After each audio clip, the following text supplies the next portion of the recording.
On today's show, 5 things we've learned whilst on lockdown. This is 30-minute music marketing.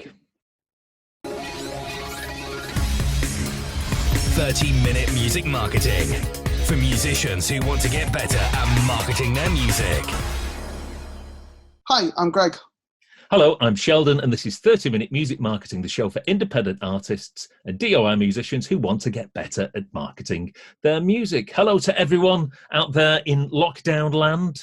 Certainly, as we record this, just think, Greg, people could be listening to this in the year 2022 and will have forgotten all about lockdown. They could be going through our vast back catalogue, having only just discovered us. Exactly. That's possible. Yeah. This nightmare hopefully will be all behind us very soon. Crossing fingers and toes for people listening on the podcast. But we've been in lockdown for, what is it now? 3, maybe 4 weeks? I feel it seems like forever. I think it's 4 weeks. Yes, with a few more weeks to come at the very least. And during that particular period, I've been speaking to other musicians. I've been observing other musicians as to what they do. I've been obviously reading various articles and whatnot, keeping myself abreast of current industry trends. And I think from my own personal experience and all these sort of things, I've reached maybe 5 conclusions so far, or 5. I've made 5 observations as to how the land currently lies with the music industry and how it affects sort of DIY artists, and how that maybe might affect how we approach, how we do business in the very sort of short terms. And I just wanted to discuss those 5 things in today's episode, if that's possible, Greg. I'm sure we can do that. So you put as point 1 that now, is it a good time to release new music?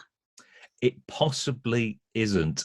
Yesterday, I was reading an article by an entertainment research company called Media. They're very good, you know. You should follow them on all their sort of social channels. You can read most of their blogs for free, and they've done an impact survey. So that, they've been interviewing just normal punters and seeing how the lockdown has affected their entertainment consumption. And they say a third of the people that they interviewed said, well, first off, that they're listening to music that makes them feel more positive. So if you're an artist out there and you would say that the music that you create has a positive vibe and is generally uplifting, that's good, because then they're probably more than likely to listen to you. But the thing that I found the most telling was that they said that people are listening to less new music and instead more to songs that they already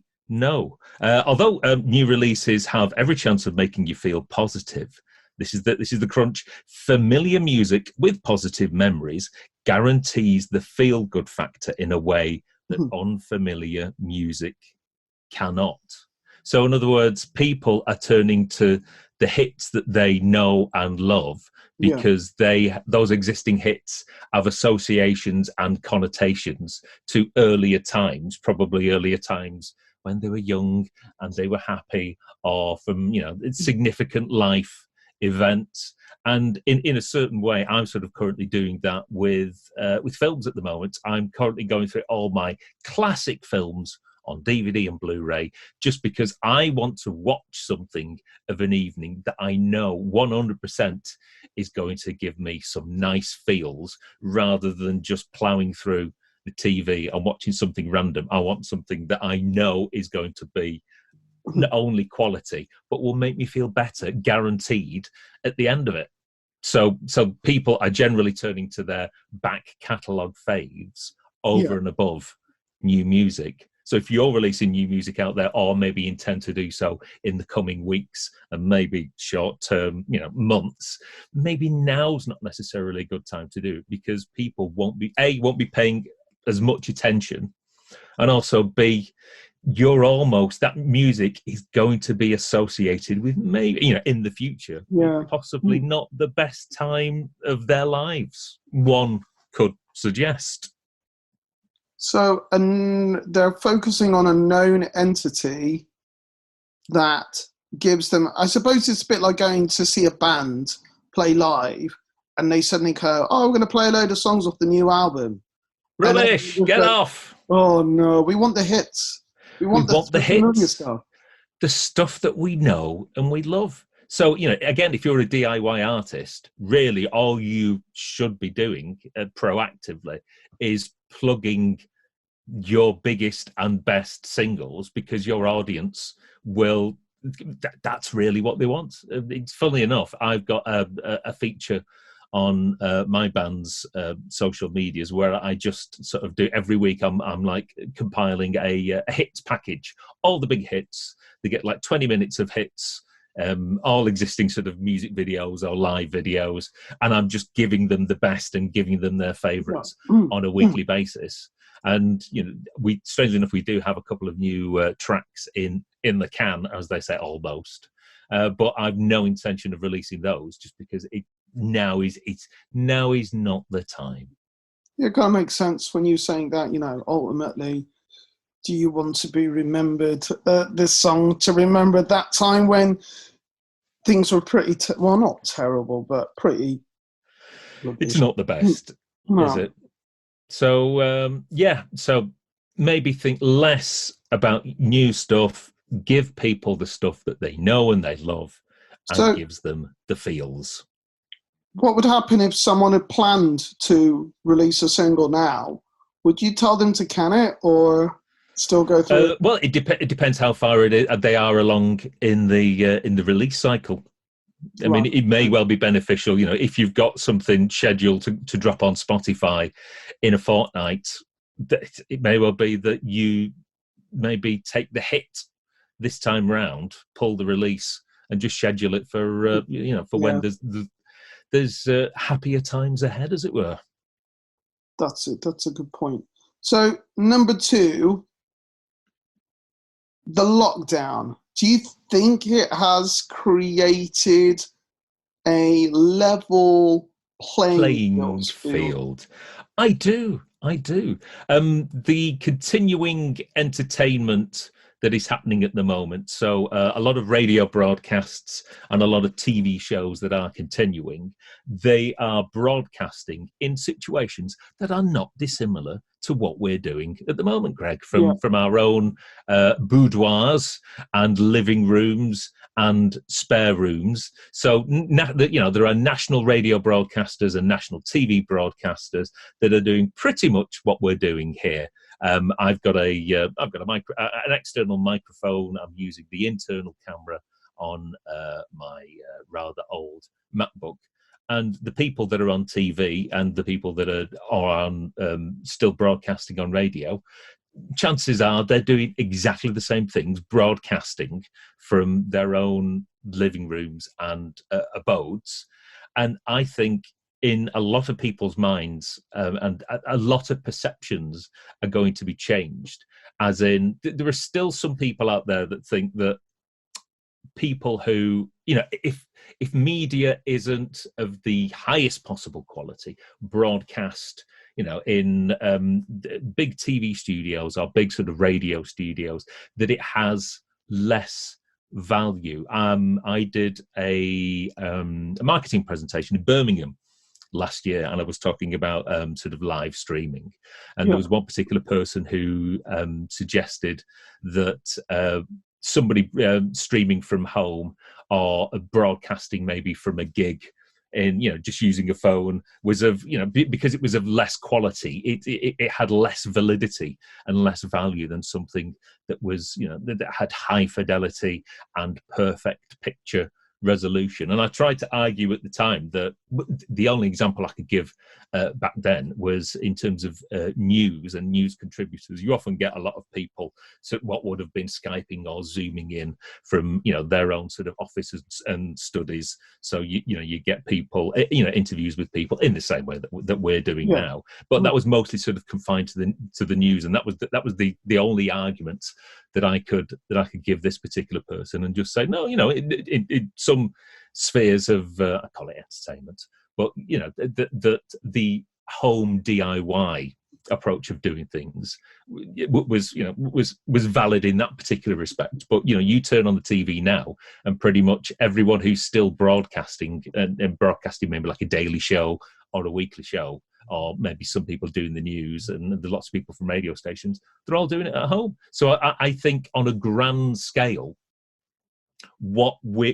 if you're a DIY musician and you choose to do something from home and broadcast from home and live stream from home, I think that now is going to carry quite a lot more weight with a lot more people who will see that as almost, shall we say, the standard form of entertainment. This is what we're doing now, and how we're creating this podcast from 2 remote locations. That's the norm now.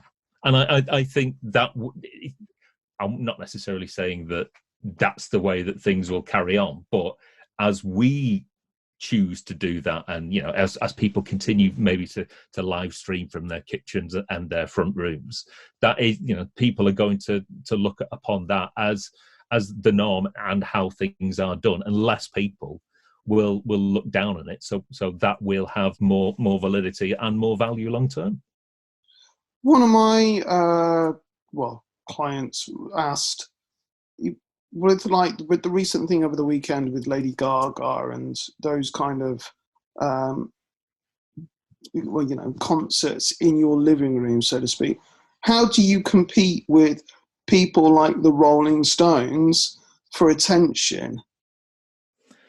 Well, obviously the gig that you're referring to has obviously had worldwide coverage. I think with all these things, you can't compete with them for attention, but what you can compete with, as we always say on this particular show, is that level of interactivity and that level of relationship that you can have with your audience. So if I messaged the Rolling Stones now on Twitter or on Facebook, replying back to their video of "You can't always get what you want," Keith or Mick aren't going to reply back to me and go, "Oh, cheers, Sheldon, thanks very much." However, you as a DIY artist, sorry about the poor impressions, it's quite early in the day here, you as a DIY artist can do, and they will thank you for it. So again, what we generally have to do is maybe have a little bit of an ad spend to increase our reach. But once we do that, we focus on building that relationship, and then at some point in the future, we can monetize that relationship, and we will hopefully get more money from that a smaller group of individuals, because that relationship does have value, and we can extract that value at various points when we necessarily maybe ask for a tip on a live stream or try and sell a bit of merch somewhere down the line. And that's basically how DIY artists have to operate. Well, this kind of leads on to my next question, in terms of, obviously, with people losing the revenue from, say, gigs at the moment in the traditional form. Tell me about it. Is it still possible to not sell, but is it still possible to earn? Well, I'm just going to use this. You could maybe argue this is anecdotally, but I was speaking to a DIY musician last week who's been doing weekly streams from her shed, and in order to try and monetize these streams, she's printed up a T-shirt, and she managed to sell 300 T-shirts off the back of these live streams. So obviously, the financial situation of a lot of people is perilous. However, there are still a significant amount of people out there who are in a comfortable enough situation that they will be able to reward you, and maybe will buy some sort of tangible item or tangible offer, maybe some item of merch, perhaps more so over and above a virtual tip jar. By all means, if you are live streaming, do have that PayPal-me link for virtual tips, but also never forget that people, in addition, always necessarily do want a physical, tangible item of merch. And like I say, just speaking to my musician friend last week, she was able to sell a great deal of them. So that there are still a lot of people out there who, if you ask them, they will support you. We'll just ask that old 99-year-old gentleman who walked around his garden 100 times and has raised over 20 million now or something? I think charitable fundraising might be slightly different. But it goes to show that people still do have some money. That's, I think, yes, more my point than, I realised that. Although they might be, again, what money they have might be more inclined to go towards charitable causes. But I'm just using this one example to say that here's one musician who puts, obviously, is giving in terms of doing sort of live streams and offering people music from their home on a weekly basis, and in return, because she's got she's been able to engage with the audience short term with this succession of weekly gigs, she's been able to extract the value from those, and from her audience she's managed to sell 300 t-shirts, which is very good going. I wish I could sell 300 t-shirts. Not bad going, is it? No, so, I've got a lot of t-shirts in the garage. I need to figure out which I was going to sell during the spring and summer at show. So I'm going to have to figure out a way to get rid of those. So I'm going to be needing to extract value from my audience very shortly. So do people still want content? People are still... I was going to use the word trapped then. Trapped isn't the word, but people are still confined to their own homes. So people are still consuming content. The one thing that I've seen, both from my own series of weekly regular contents and what I've noticed from other people's as well, this includes some of the accounts that I manage and have access to, is that the first time you do something for the first time, say you're just about to embark on a live stream and you do your first one, the numbers will probably be really, really good. Second week, they'll be good, but maybe a little bit sort of less. The third week that you're doing, maybe a little bit less than the week before. So people are consuming more content. My content is being watched by more people than is watched normally. However, what I've noticed is week on week, there is a gradual sort of tail off. Right. So you do something for the first time. I'll use the N word. It's a novelty, and people really jump on it and go on it great guns. Gradually, week on week, as you continue to do it, you'll probably notice the numbers sort of die back a little, settle off a little. So I think that what that's telling me is that I maybe need to switch it up a little. Maybe, every 4 weeks or so, introduce something new into the mix. And again, it's that something new is something, a bit of a novelty. People will pay more attention than if you carry on doing the same thing week after week. So maybe, think of ways that you can chop and change, and maybe keep, like, for example, if you're doing something on a week-by-week basis, like a weekly sort of stream, then think, right, okay, I'll do that for 4 weeks, and how can I change it up maybe for 4 weeks and do something different? And then how can I create a new bit of content for the next sort of 4 weeks, just so it continues to remain fresh, just so you don't get that gradual drop-off on a week-by-week basis. Fair enough. So now, I suppose the final question really is it still a great time to build an audience?